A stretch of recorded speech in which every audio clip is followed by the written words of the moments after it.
Alrighty, so the last or second half of chapter 1. So we're still talking kind of early on, pre-colonization in the United States. Okay, so where does the slaves trade start? Is where we're going to start on this one. So short answer, it starts in Africa. So the Sudanic civilization, which, again, these are things you should have learned about in world history, fingers crossed. So the Sudanic civilization emerged 9000 BC in eastern West Africa. They traveled westward based on domesticated cattle between 8500 and 7500 BC, cultivation of sorghum, which is kind of like sugar, and millet. 6500 to 3500 BC, and then you have copper and iron production, which is going to go between starting 2500 to 1000 BC. States were stratified and ruled by kings and princes. Monotheistic, remember that means one god. Religion was distinct from Christianity, Islam, and Judaism. You have a lot of West African empires. So you have three big ones that grow from the Sudanic origins. Around 800, you have the Ghana Empire. They used domesticated camels to pioneer trade routes across the Sahara to North Africa. Why camels? Well, because they can store their water. And in the heat of the Sahara Desert, they are going to be more useful. And they go across the Sahara to North Africa. You have the Mali Empire, which emerges in the 13th century, so that's going to be 1200s, and the Songhai Empire in the 15th century. These empires are similar to the Aztecs and the Incas over in the Americas, South America specifically, or Central and South, relying on military might to control trade routes, so intimidation, weapons, that kind of stuff. Gold is very important. It is abundant in West Africa, and it is the cornerstone of international trade and constitutes 1/2 to 2/3 of all the gold in circulation in Europe, North Africa, and Asia by 1450. West Africa's resource-rich lower savanna and tropical rainforest regions are home to many kingdoms, comparable to Italy's city-states. These densely populated kingdoms are going to rely on yam cultivation and gathering. Yams, they're kind of like sweet potatoes, and here in the United States we refer to them as the same thing. They are slightly different, but they're very similar. They also fought frequently in a competition for local power, so a lot of infighting. And this is actually where you're going to get the advent of slavery, because as they're fighting within each other, they will capture people, and they will utilize the people of other kingdoms as slaves within their own kingdoms. This is the horse in the Mali Empire.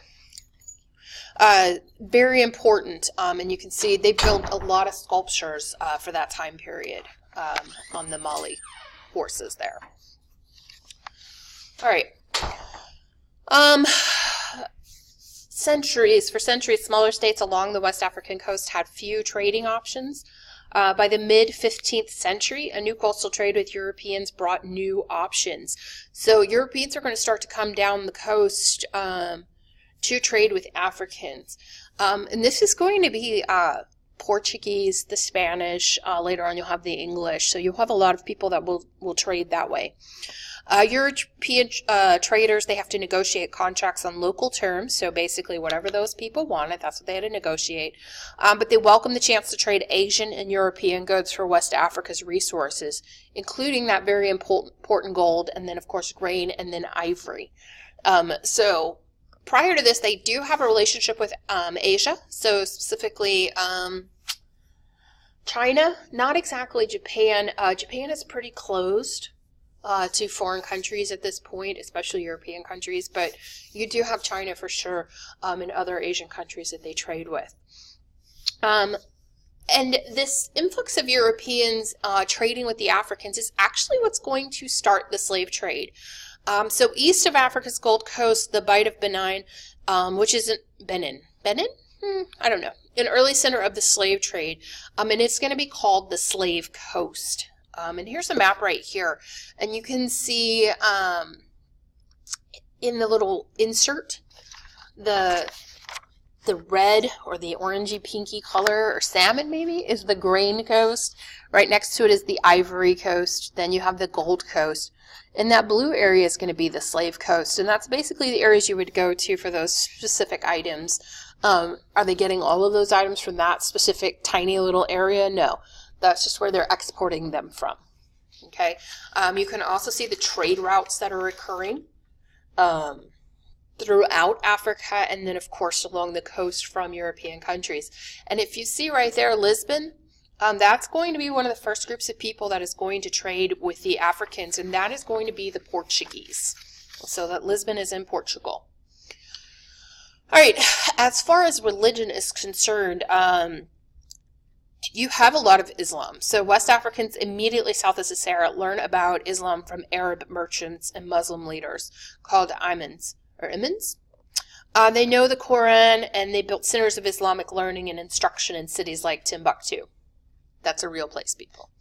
All right.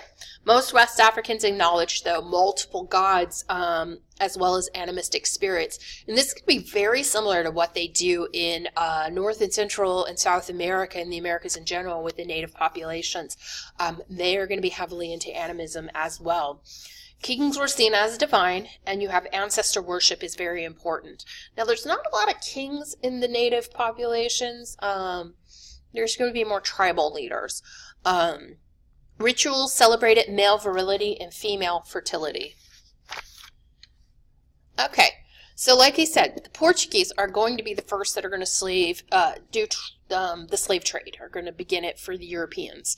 So in 1420, Prince Henry of Portugal founded a center for sea navigation in the south of Portugal. From there, he hoped his explorers would find a way around North Africa to the south and east. Explorers from Henry's center designed new, better handling vessels, or caravels, which is the name of a boat, or ship, I guess, and claimed the Madeira and Azore Islands for Portugal. And you can see the Madeira right there is off the coast of Africa, off the coast of Morocco, basically. And so as they're taking claim for this island, they are getting themselves even closer to Africa than they already were, as far as being in the waters and being towards trade routes and whatnot. Let's see. In 1435, they sailed to Sierra Leone and exchanged salt, wine, and fish for African ivory and gold. All right, so they're starting to trade now by 1435.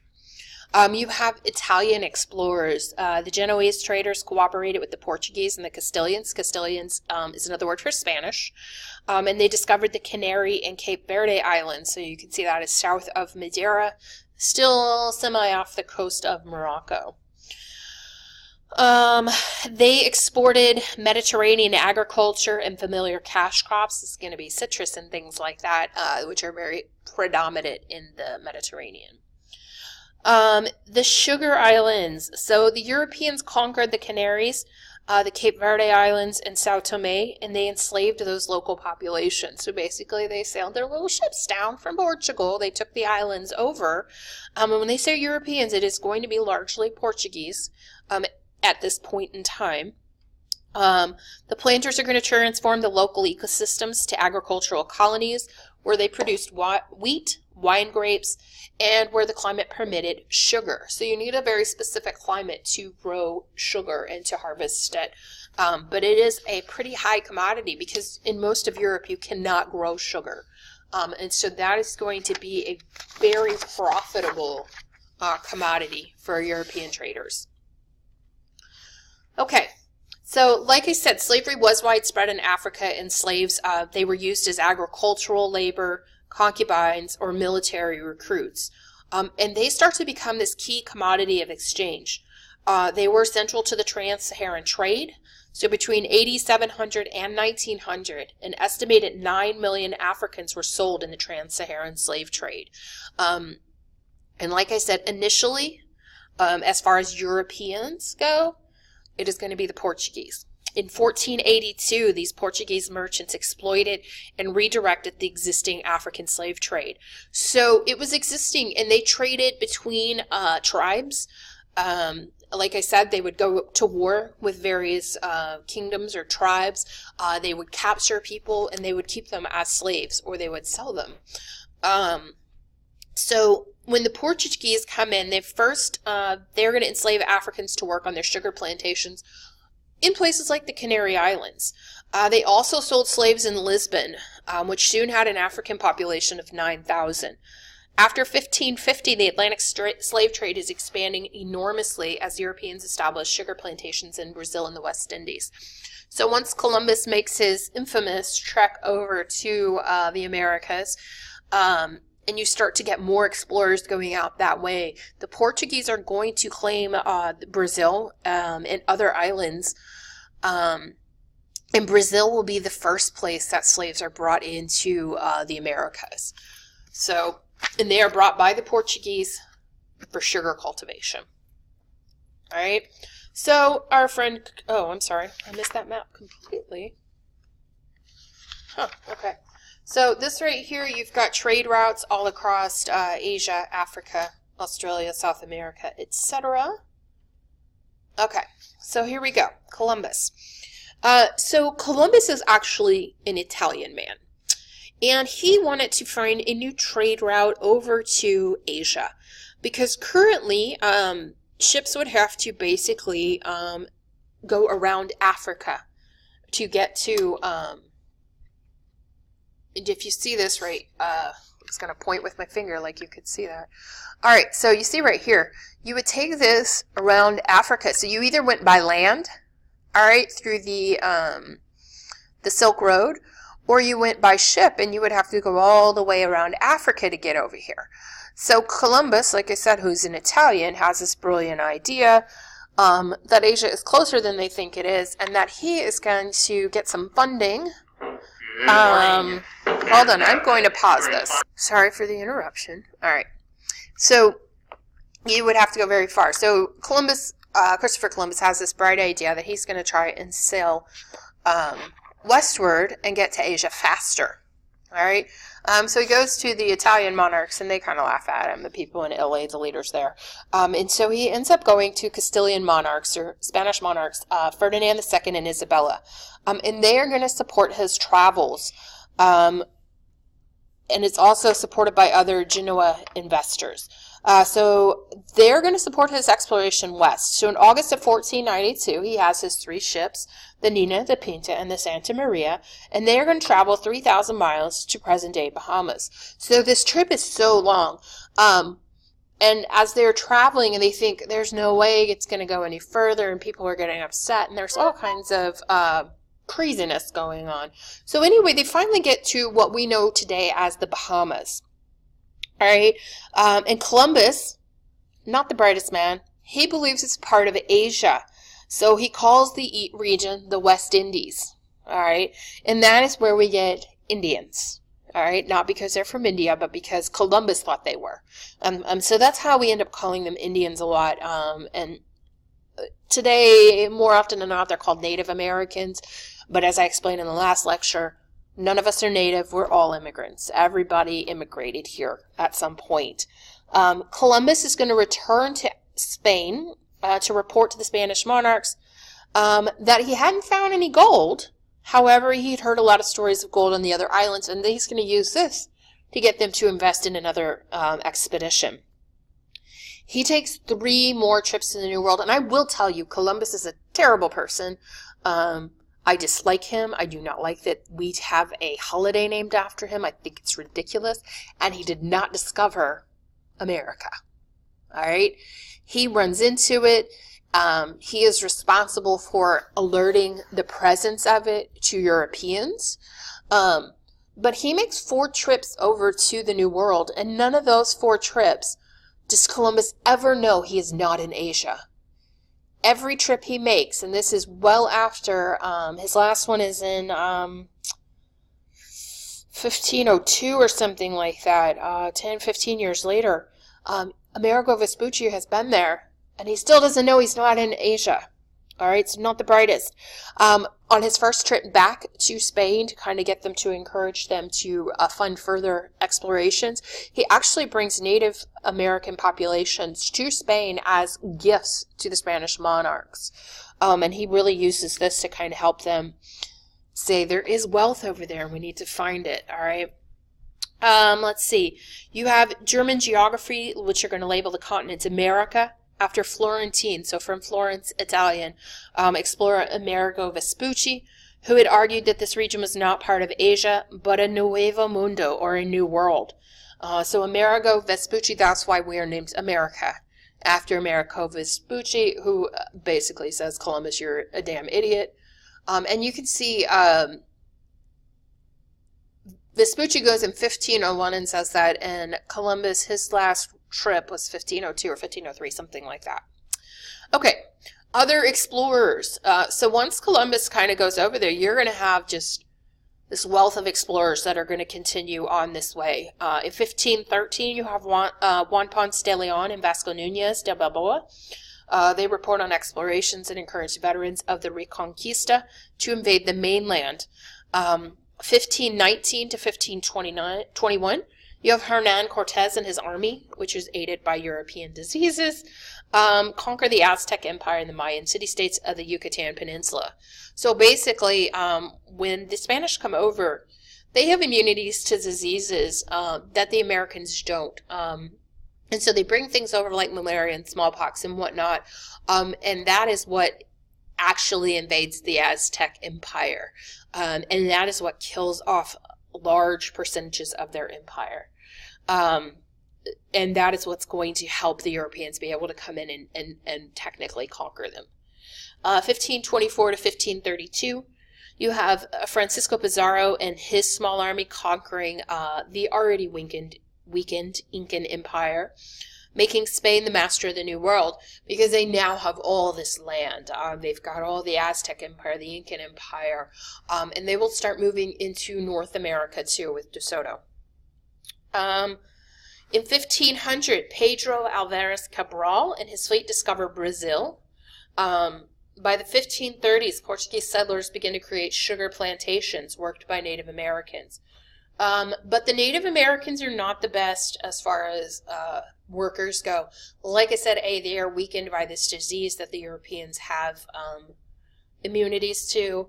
They're not used to this type of labor, and many of them are able to escape or they die, so they don't become the best workers.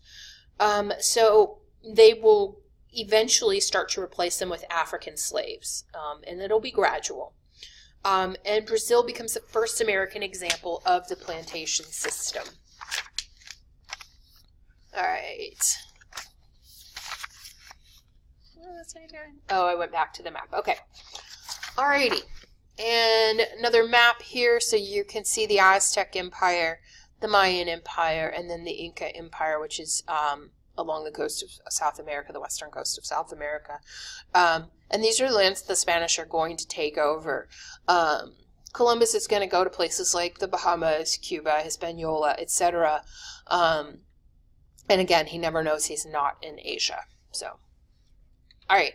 Last thing here. So, on the left, you see the Spanish conquistadors. On the right, you have your Aztec warriors. Both are carrying weapons and carrying military garb, or wearing military garb. You can see that their weapons are similar. You have swords and spears and bows and arrows. But the military garb is very different. The Spanish are covered in armor, basically, and the natives, they're not covered in a whole lot. They'll be covered in costumes and animals, feathers and leather and that kind of stuff. So the Spaniards are shown as the victim in this portrait. So that should tell you that it is illustrated by a Spanish artist. All right. They look confined and nearly defenseless against that larger Aztec warriors. And you can see that they are larger. So again, they're saying that this violent defeat of the Aztecs was necessary and justifiable because the conquistadors were basically put into a box. So that is going to be the end of chapter 1. I will speak to you again as we proceed forward, and we will continue on through the colonies up in North America. Thank you and have a great day.